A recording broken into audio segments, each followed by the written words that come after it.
this weekend, Rally South Australia, it's going to be really interesting to see what happens. Obviously, we've had a huge amount of rain leading up to the rally. You know, the stages are fast, but with this rain and the extra water that's going to be on the stages, it's going to make life really interesting for all the drivers, especially for, you know, you've got Simon and Harry really vying for the championship at the moment, so it does make it somewhat of a lottery.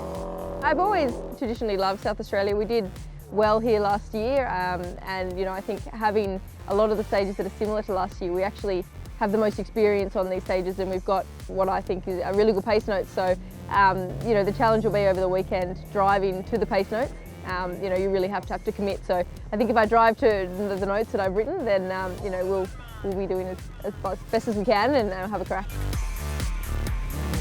Yeah, we've done a lot of preparation for this event. We did Rally Canberra earlier in the year, and we come across winners there. It wasn't easy, that's for sure. We had some gearbox issues and had to battle it all out, but we come out on top.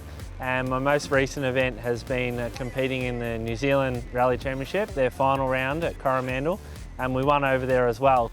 Obviously there's some issues with the weather this weekend, which I think may play into our hands.